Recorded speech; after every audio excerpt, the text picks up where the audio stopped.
Assalamualaikum warahmatullahi wabarakatuh. Waalaikumsalam warahmatullahi ta'ala wabarakatuh. Waalaikumsalam warahmatullahi wabarakatuh. Ya, kita mulai saudara sekalian, kita akan kuliah hari ini meneruskan parasitologi ya.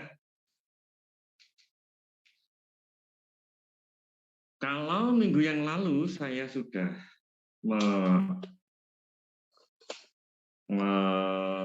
mulai dengan memancing Anda dengan berbagai metode koleksi, itu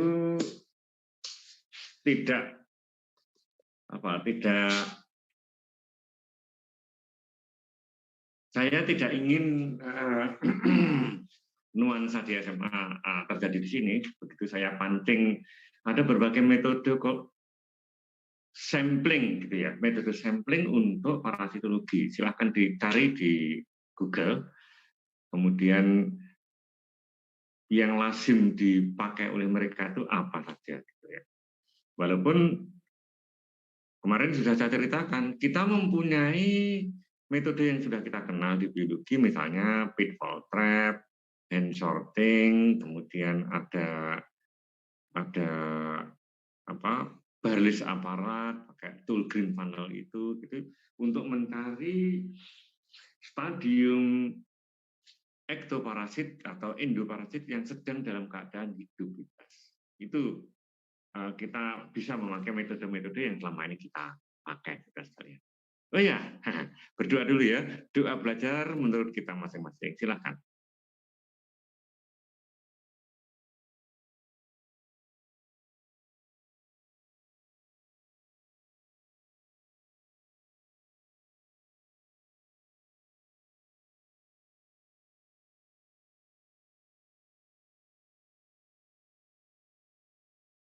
Terima kasih. Saudara sekalian, kembali kepada itu tadi. Jadi tugas Anda adalah mempelajari berbagai metode yang ada di sana, terus dihubungkan dengan yang related with your tema, dari tema kelompok Anda itu tadi. Mau ambil metode yang mana? Silahkan. Bagus sekali. Dipilih salah satu sesuai dengan itu. Salah satu kekuatannya dari pengajaran ini adalah bahwa rekan-rekan mahasiswa itu mempunyai kebebasan memilih dalam hal memilih objeknya yang diteliti, yaitu parasitnya apa. Anda langsung boleh menohok pada parasitnya, atau lebih besar lagi, lebih mulia lagi, saya ini sebenarnya pengen melindungi organisme apa. Dan jujur tidak harus hewan. Saya katakan tidak harus hewan. Anda di tumbuhan juga boleh, tidak ada masalah. Nanti agak sedikit overlap dengan yang ada di pengendalian hayati, itu juga untuk tumbuhan juga, untuk hewan juga, silahkan. Di pengendalian hayati juga untuk hewan dan untuk tumbuhan. Terus, karena ini adalah apa yang Anda dalami, maka Anda mutlak harus bercita-cita, aku harus mastering di bidang ini. Aku harus ahli di bidang yang sekarang ini tak geluti. Jadi difokuskan pada tema Anda masing-masing yang sudah Anda sepakati, nah nanti lebih mulia lagi sesuai dengan mata kuliahnya, ini mata kuliah parasitologi. Saya berbahagia kalau Anda juga menguasai berbagai metode, minimum tahu.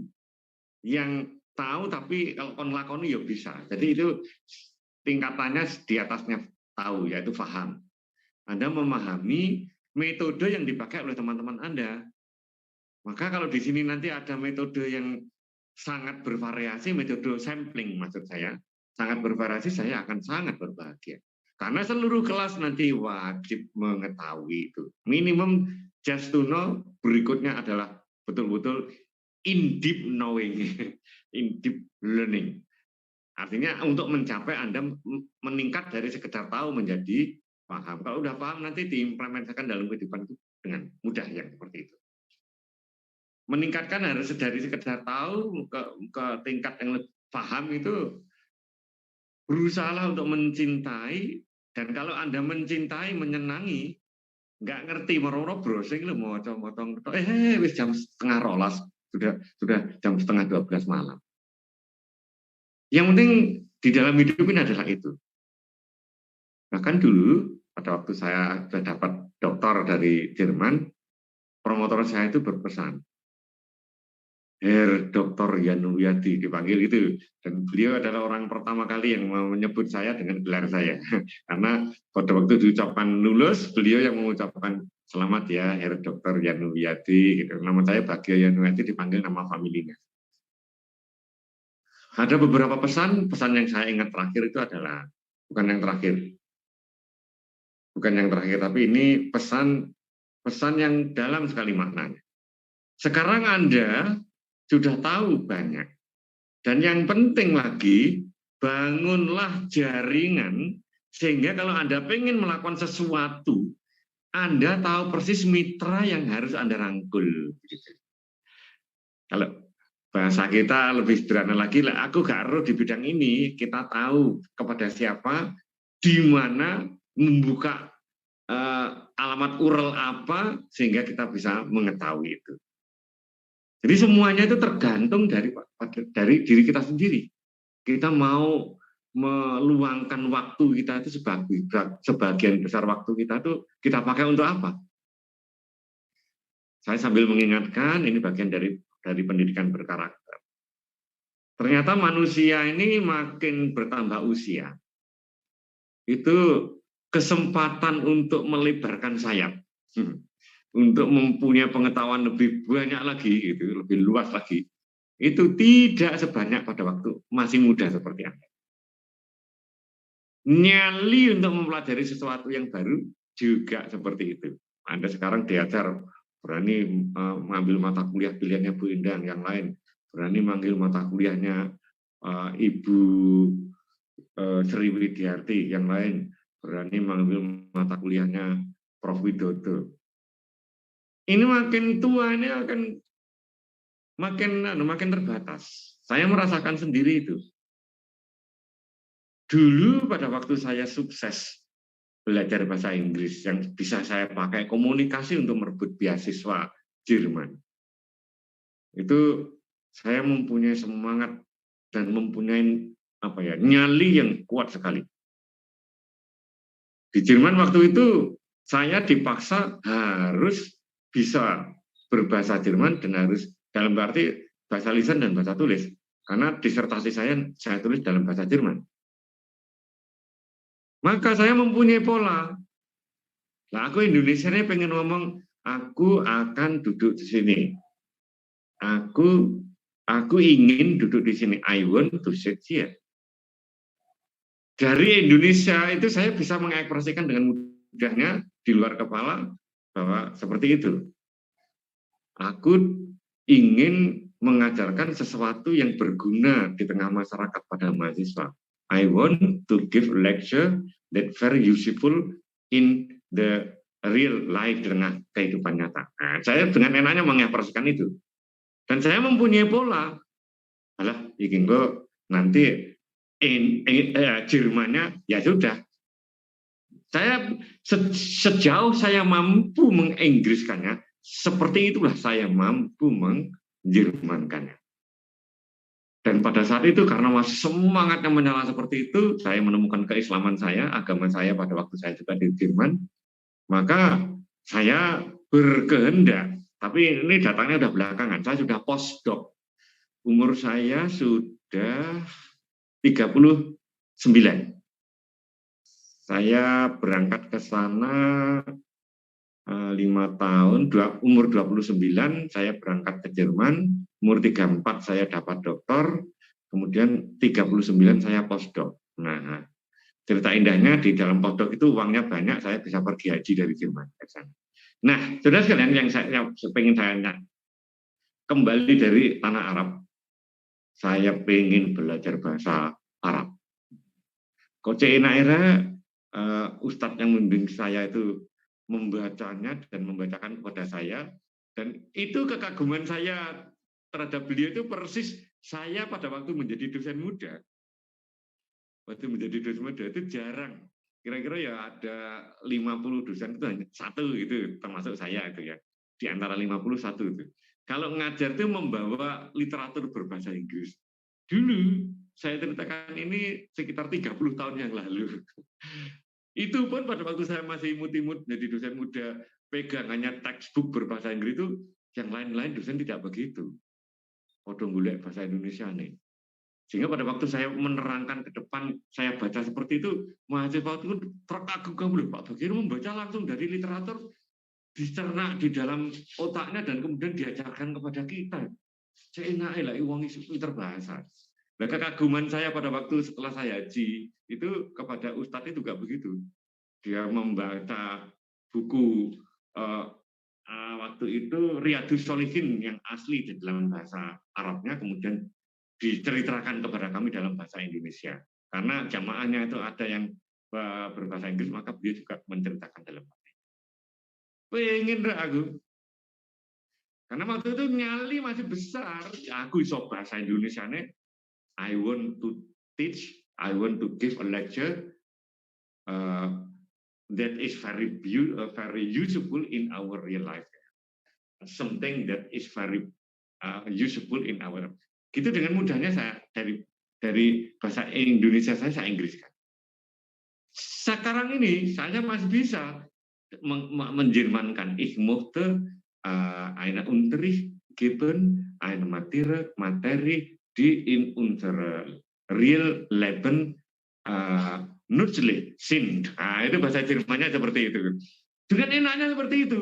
Saat itu saya masih muda, masih mempunyai nyali, saya mempunyai semangat. Aku belajar bahasa Arab. So aku lah pensiun, sebelum pensiunnya aku pengen jadi dai, pengen jadi orang yang berjuang di dalam agama juga. Gitu. Pengen mlebu swarga kan ya apa-apa ya. Gitu. Subhanallah, buku tak lengkapi, ini tak lengkapi. Di sana sudah kursus dasarnya sudah dikasih. Pulang ke Indonesia. Nah, setelah saya menjadi dokter baru di sini, sibuk mengimplementasikan apa yang saya dapatkan itu untuk mahasiswa S1, S2, S3. Gitu ceritanya. Urung duwe S2, enggak S2 dhisik gitu ya, buat S2 dulu. Setelah S2 ada, tidak seberapa lama kita buat S3. Jadi kita menjadi terbelenggu ke situ. Setelah saya meninggalkan dunia hitam, jenggot saya pun tidak ada yang hitam gitu. Dan sudah putih semua. Apa yang terjadi? Sekian tahun itu buku pelajaran bahasa Arab yang saya bawa dari Eropa tak bawa ke Indonesia untuk saya pelajari. Belajar sendiri saya pengen menguji kemampuan otodidak saya. Genok waktu. Gak ada waktu. Selain tidak ada waktu. Saya dari pengetahuan Islam sekian banyak yang saya kumpulkan dari kajian-kajian yang saya ikuti, masih seabrakadabra yang belum tak lakoni gitu. Untuk apa saya mempelajari lagi? Apalagi mempelajari ilmu alatnya untuk mempelajari agamanya itu tadi. Rugi aku, kurang karuan aku bulan depan itu si urip, kurang karuan bulan tahun depan itu si urip. Wes saiki mengimplementasikan saja yang sudah kita dapatkan, yang selama ini belum terimplementasikan. Ya wes, akhirnya menjadi apa? Keinginan nyali saya untuk belajar menambah bahasa asing lagi, itu satu lagi, wis cabar, wis gugur, tidak jadi saya. Buku si ono lengkap gitu. Ya. Oleh karena itu di masa muda, mumpung Anda masih mempunyai waktu, silakan perkaya diri Anda dengan berbagai macam senjata yang dipakai untuk menjalani kehidupan ini. Berbagai fasilitas yang membuat Anda nanti menjadi nyaman. Gitu. Itu oleh karena itu kembali kepada mata kuliah parasitologi ini, kalau satu kelompok, Bapak saya memakai metode apung, Bapak nanti yang ceritanya Pak Bagio dicelup-celupan itu loh Pak, dicelupkan sehingga karena ektoparasitnya itu ya pengen bernapas, maka dia harus melepaskan diri dari inangnya. Nah, kalau misalnya inangnya tikus gitu, tikusnya dicelup-celup sehingga nanti dia akan melepaskan dari inangnya, ngambang sehingga dia bisa mengambil bernapas lagi, mengambil udara di pada waktu. Masih ingat toh? Biar cepat ngambangnya itu biji berat jenisnya diperbesar. Nah, kalau pengen murah ya pakai garam. Ya udah kan garam. Masih ingat dulu pelajaran di SD bahwa telur itu ada benda yang agak melayang. Langsung ke dasar ya enggak, ditaruh di dalam air, gelas air itu. Dia karena bijinya lumayan berat, dia akan di bawah. Nah, waktu itu saya disuruh ngasih garam, diudah garam diaduk tambah dulu. Lama-lama benda yang tadinya itu tenggelam itu loh, pelan itu naik. Nah, pada akhirnya dia mengambang. Karena apa? Ternyata penambahan garam tadi sangat mempertinggi. Nah, nanti juga yang kayak gitu monggo. Pak, saya nggak mau garam, Pak. Kalau garam nanti ada semacam bagian-bagian artefak dari garam itu yang mirip-mirip dengan ektoparasitnya, jadi saya mau disulit gitu ya. Lah pakai apa? Pakai gula, sedikit lebih mahal gitu ya. Ya boleh, yang penting itu bisa dipakai untuk meningkatkan berat jenisnya. Nah, saudara sekalian, hari ini saya ingin menuntaskan rencana penelitian Anda. Kalau yang literatur yang ada di pendahuluannya itu baru sedikit, nanti ditambah belakangan tidak apa-apa. Yang penting saya akan mencermati metodenya. Metode harus fix dulu sampai nanti sebelum UTS itu sudah jadi semua. Makanya hari ini silahkan memberesi, tak tunggu sampai jam 12 nanti, kirim kepada email saya, email nanti, tidak lagi di WA, jadi saya biar bisa dengan mudahnya untuk memberi masukan, begitu saya beri masukan, biasanya saya itu langsung terima jadi, oh ini kudune ini, tak tulis itu saya, gitu ya, saya tuliskan seperti itu. Begitu saya masukkan, berarti Anda sudah teringankan untuk menyempurnakan metodenya itu tadi. Oleh karena itu Anda punya tugas, ya sudahlah, kalau metodenya nanti sudah disentuh dengan touching-nya, dengan sentuhannya Pak Bagio, berarti saya tak melengkapi referensi-referensinya, melengkapi tinjauan pustakanya, gitu ya. Itu monggo dilengkapi seperti itu sehingga tapi hari ini sampai malam ini yang saya tunggu itu adalah metode. Metode itu harus terurai dengan baik. Monggo kalau Anda senangnya itu adalah memakai paragraf rincian, misalnya, metode apung itu dilakukan dengan langkah-langkah sebagai berikut, titik 2. Nah, itu ada itu merinci, toh. Langkah pertama ini dilakukan, langkah kedua ini dilakukan, itu juga boleh. Anda ingin menguraikan dengan kalimat yang indah begitu, monggo, itu juga itu namanya paragraf uraian itu ya. Paragraf uraian yang menguraikan mulai dari ada kalimat pembuka, intinya, dan kemudian ada penutupnya dalam satu paragraf seperti itu. Dan saya tidak mengharamkan Anda membuat beberapa paragraf untuk menerangkan satu metode. Gitu. Ingat dulu pada waktu ngajar pertama yang ngajar Bu Ida, saya waktu itu berhalangan, itu kira-kira Bu Ida menjelaskan juga bahwa targetnya dari mata kuliah ini kalau bisa dipublikasikan.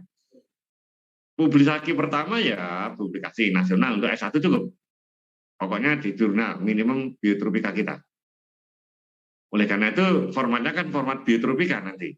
Nah, sekarang Anda juga mulai download format biotropika itu kayak apa, sehingga Anda mulai dari sekarang formatnya format biotropika untuk membuat proposal. Nanti tinggal nambahi result and discussion, hasil dan pengamatannya.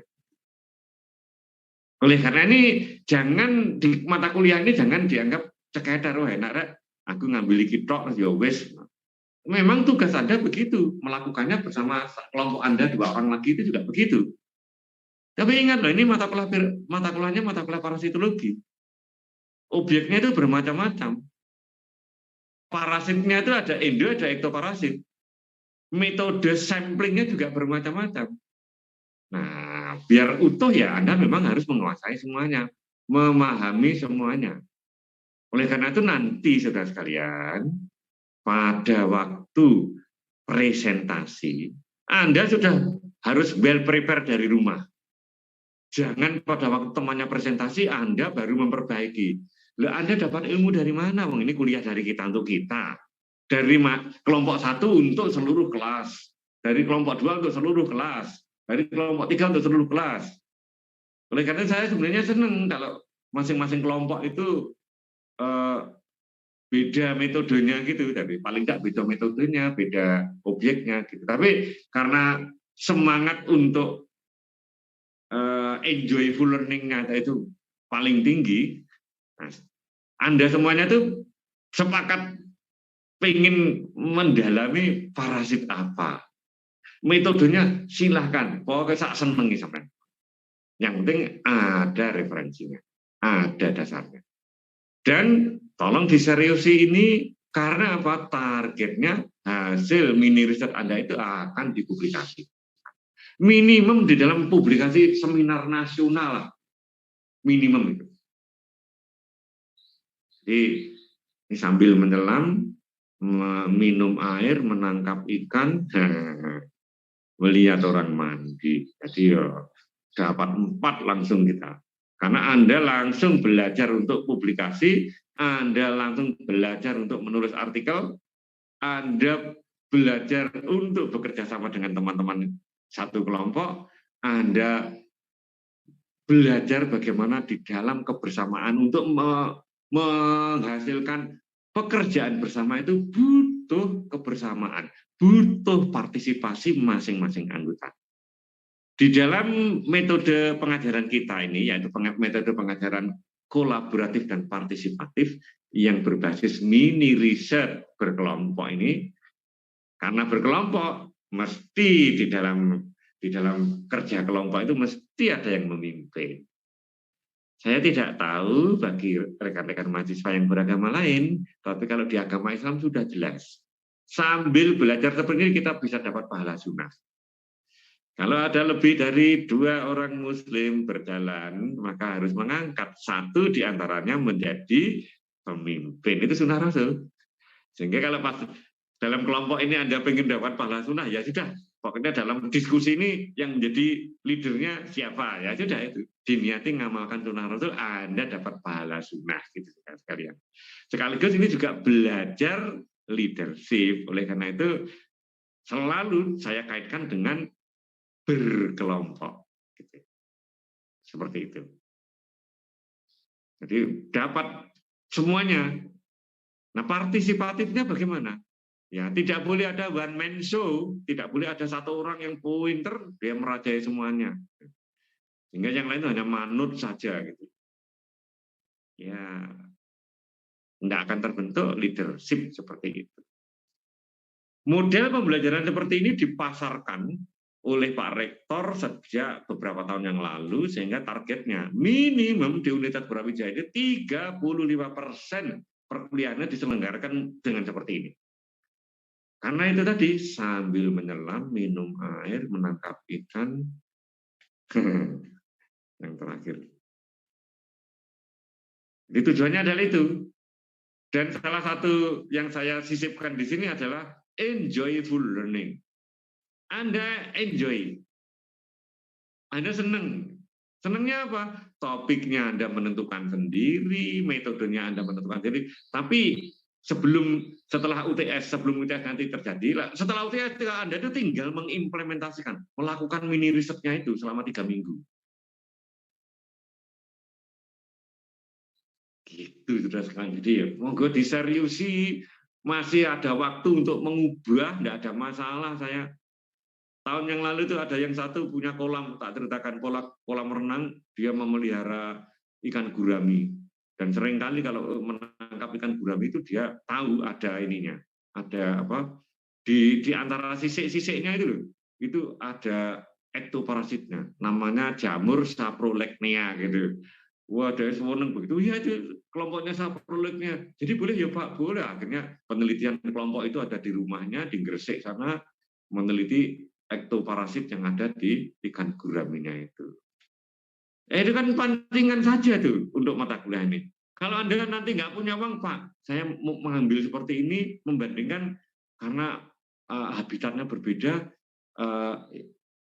ikan gurami yang di kolamnya itu kolam yang sangat tradisional seperti ini dibandingkan dengan yang kolamnya itu sudah bagus, Pak. Ada inlet, ada outlet, dan ada aturan pengairan airnya, ada aerasinya, macam-macam gitu. Gimana ya, Pak? Boleh nggak?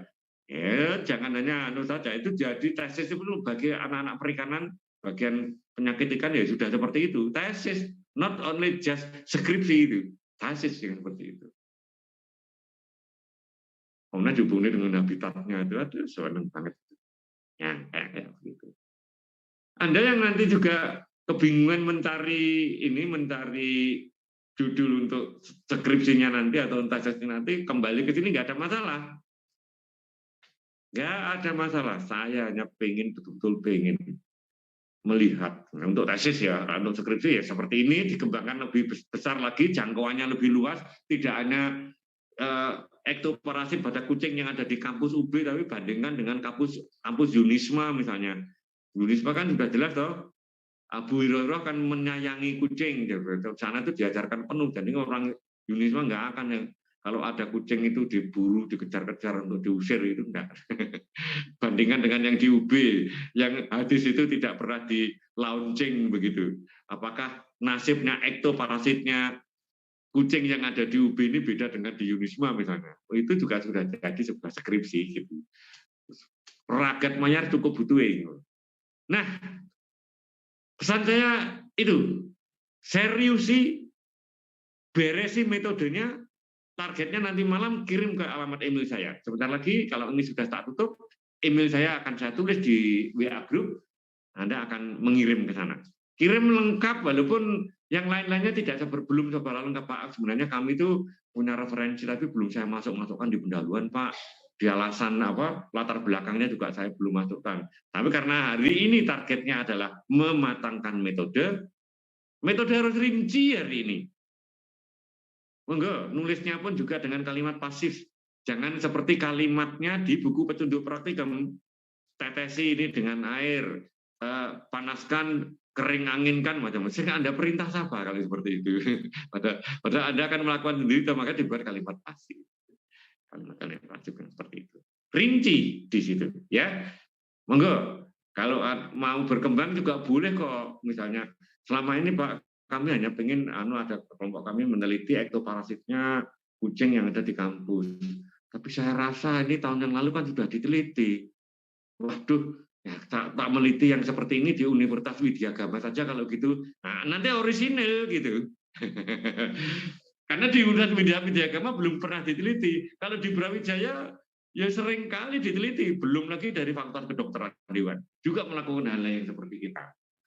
Masih ada kemungkinan untuk diubah sehingga data Anda nanti orisinil gitu. Kalau ada data Anda itu orisinil, itu nilai tertinggi dari sebuah keilmiahan.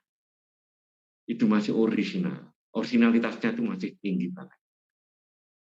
Nah, target hari ini itu sebentar kita tulis, silakan kalau masih misalnya siang ini sudah dikirim gitu, kok ternyata ada teman anggota kelompok, aku lebih referensi tinggi kita menjadi lebih rinci, bagus sekali. Dan ditambahi, nanti direvisi Bapak, ini tadi versi revisi Pak, ini versi tadi sebenarnya siang sudah tak kirim. Ini menjelang dunia dalam berita ini, menjelang jam 21 ini saya kok masih bisa merevisi. Ya, revisi tidak ada masalah, yang kayak gitu. Ingat, saya ingatkan, karena targetnya itu adalah untuk publikasi, baik di jurnal maupun seminar nasional atau bahkan internasional.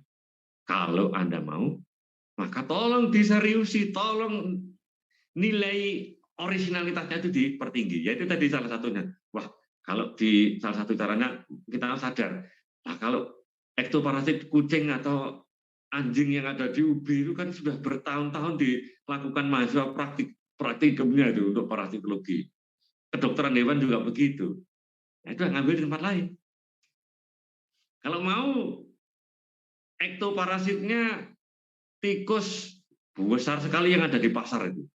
Pegang salah satu, kemudian dicelup-celupkan, nanti kalau Anda tidak sampai hati dilepas lagi. Tapi ngerti tikus itu hama ya, waktu bunuh ya monggo, tidak ada masalah. Dicelup-celupan di dalam metode apung itu loh. Siap timbulnya di mana kan begitu dicelup-celupkan dia akan lepas ektoparasitnya. Nanti kalau nggak mentol ditune meneh. Belum pernah ada tikusnya itu nama spesiesnya bandicota. Ini nama Latin ini. Ya itu berasal dari itu juga ngambil banditnya kota itu bandicota. Oh ya ngono. Itu tahu bunga-bunga tok ya. Aslinya dalam bahasa Latinnya, Latinimnya itu adalah bandicota. Tikus wirok itu tikus yang besar sekali. Nah, kucing yang nggak mau makan itu. Kalau biasanya tikus kecil itu dikejar dan didekap dimakan begitu, itu enggak. Mereka berkelahi itu kalau dengan kucing saking besarnya.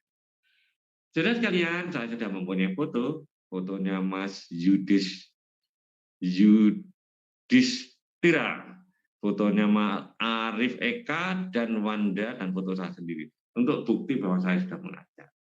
Terima kasih. Silakan bekerja. Saya menerima konsultasi. Nanti hasilnya di-share, akan saya share ke ini. Kalau Anda tidak berkeberatan, saya share ke WA grup parasitologi itu. Namanya itu yang membuat, tolong yang adminnya dulu dibuat parasitologi 2020, karena dulu juga ada parasitologi 2021. Hanya bedanya sekarang ini di HP saya tidak ada namanya, parasitologi saja. Padahal sebelumnya enak parasitologi 2020, parasitologi 2019, kayak itu ada. Karena nggak ada ya nggak apa-apa, tapi ya biar nampak lah. Terima kasih. Jangan lupa berbahagia, semangat gitu ya. Lah anak sing gregesi aja campur dhisik. Biar yang sweet saja kerjakan, nanti sing agak-agak sakit itu membantu dengan doa. Ingat, orang sakit itu lagi dekat dengan Allah, lagi dekat dengan Tuhan. Jadi doa Anda itu mujarab gitu. Jadi teman saya sakit Pak, dia hanya kontribusi doa. Ya itu bukan hanya itu. Doanya itu kalau doa lengkap, mudah-mudahan proposalnya juga beres, mudah-mudahan teman-temanku yang lagi beri kemudahan, ya Allah, teman-teman itu memberikan referensi, beri ilham yang terbaik, ya Allah, untuk teman-temanku sehingga nanti menjadi baik. Nah, ada yang mendoakan seperti itu kan lumayan bagus. Terima kasih. Assalamualaikum warahmatullahi wabarakatuh. Saya langsung live. Waalaikumsalam warahmatullahi